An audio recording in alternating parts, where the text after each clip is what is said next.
이번 시간에는 처음으로 고전문학을 다뤄보고자 합니다. 그리고 그 첫 번째 순서로 조선 최고의 시조시인 황진이에 관해 알아보겠습니다. 황진이는 기생이기 때문에 그녀에 관한 정확한 기록이 존재하지 않습니다. 야사를 통해 전해져 내려오는 게 대부분인데 이 점 유의해서 시청해 주시기 바랍니다. 황진이는 중종 제위기간인 16세기 초 개성에서 출생하였습니다. 그녀의 어머니의 이름은 진영금으로 시각장애인 기생으로 전해집니다. 진영금은 가야금을 잘 타기로 개성에서 유명했다고 합니다. 어느 날 빨래를 하고 있는데 황진사라는 사람이 지나가다가 마실 것을 요구했다고 합니다. 진영금이 물을 건넸는데 황진사가 마실 때 술로 변해 있었습니다. 그 후 둘은 사랑에 빠지고 황진이를 낳게 되었다는 이야기가 전해집니다. 황진이를 출산했을 때 방 안에 사흘 동안 향내가 가시지 않았다고 합니다. 황진이가 15세가 되던 무렵 동네 총각이 황진이를 보고 한눈에 반하여 중매를 넣은 일이 있었습니다. 하지만 황진이의 어머니가 거절하자 그 총각은 상사병으로 세상을 떠나게 됩니다. 장례 도중 관을 옮기는 말이 황진이네 대문 앞에서 나아가지 않자 황진이의 저고리를 덮여주었는데 그제야 말이 움직였다고 합니다. 이 사건 이후 황진이는 평범한 삶을 살기는 글렀다고 판단하고 기생의 길로 들어섭니다.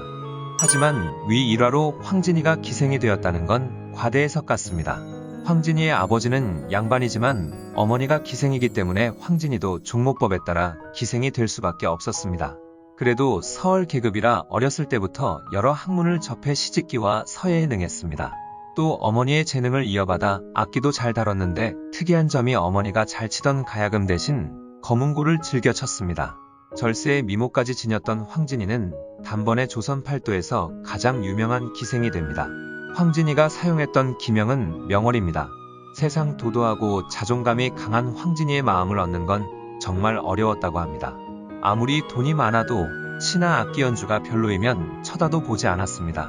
겉으로는 고결한 척하지만 속은 방탕하게 짝이 없던 사대부들의 이중성을 들춰내고 조롱하는 일도 서슴지 않았습니다. 지금부터 그와 관련된 일화 몇 개를 소개해드리도록 하겠습니다. 벽계수는 세종의 증손자로 풍류를 잘 즐기기로 유명했습니다. 벽계수는 황진이를 꼬시기 위해 그녀 집 앞에서 거문고를 한 곡 탑니다. 연주를 듣고 황진이가 집에서 나오자 벽계수는 관심 없는 척 나귀를 타고 떠납니다. 황진이를 애달프게 하려는 작전이었습니다. 뒤따라가던 황진이는 작전을 간파하여 위시조를 읊습니다. 벽계수는 참지 못해 뒤돌아보고 그대로 나귀에서 떨어져 망신을 당합니다. 위시조는 벽계수와 명월의 중의성을 이용해 짧은 인생 천천히 즐기다 가자는 의미와 떠나지 말고 자신과 함께 놀자는 의미를 동시에 노래합니다. 지족선사는 30년간 산속에서 돌을 닦은 살아있는 부처라 불리던 승려였습니다. 그의 소문을 들은 황진이는 그가 정말 초월적인 사람인지 시험해보기 위해 절을 찾아갑니다. 황진이는 소복 차림을 하고 있었는데 가랑비에 젖어 속살이 훤히 내비쳤습니다. 그런 모습을 본 지족선사는 무너져버립니다. 이후 지족선사는 파괴승으로 전락합니다. 10년 공부 도로 아미타불이 이때 생긴 말입니다. 소세양은 이조판서 등을 지낸 문인입니다. 그는 황진이의 유명세를 듣고 딱 30일만 지내고 헤어질 터이니 그 뒤에도 마음을 둔다면 사람 취급하지 말아달라고 친구들에게 단언합니다. 소세양의 시수주는 뛰어났기 때문에 황진이도 그의 계약 동거를 받아들입니다. 약속했던 30일 날 황진이는 위 한시를 읊어주는데 감명받은 소세양은 나는 사람이 아니다 하며 며칠 더 머물렀다고 합니다. 황진이가 진정으로 사랑한 남자도 있었습니다. 어느 날 황진이가 냇가를 지나가다가 노랫소리를 듣습니다. 노랫소리의 주인공은 한양 제1의 소리꾼 이사종이었습니다. 그의 목소리에 반한 황진이는 이사종을 찾아가 6년간 함께 살자고 제안합니다. 그렇게 3년은 이사종의 집에서 나머지 3년은 황진이의 집에서 동거 생활을 합니다. 그리고 계약 기간이 다 채워지자 둘은 남포에서 깔끔하게 헤어집니다. 황진이의 대표작으로 볼 수 있는 위시조는 이 무렵 창작되었을 것으로 추정됩니다.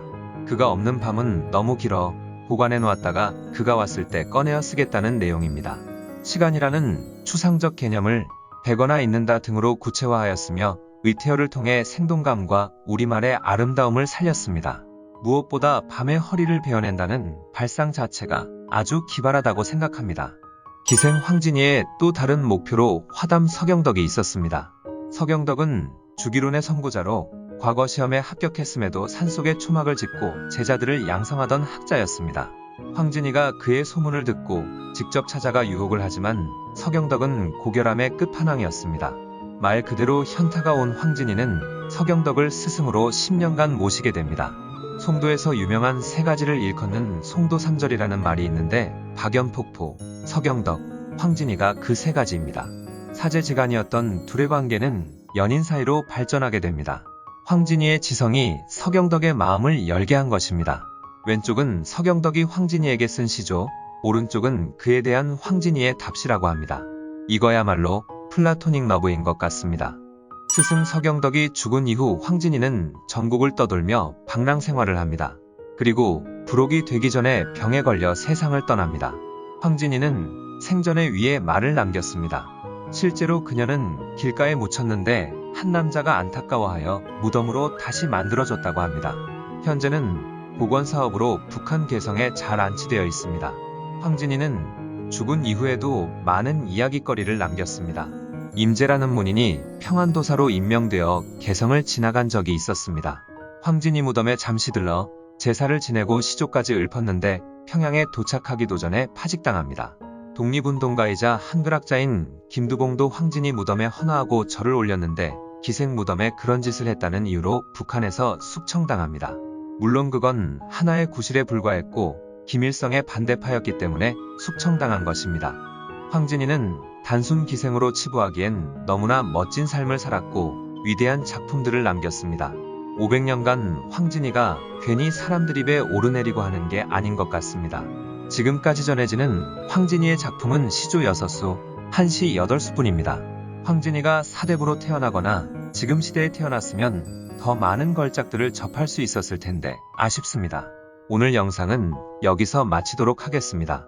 다음 영상은 고전소설 분석 영상으로 뵙겠습니다. 시청해주셔서 감사합니다.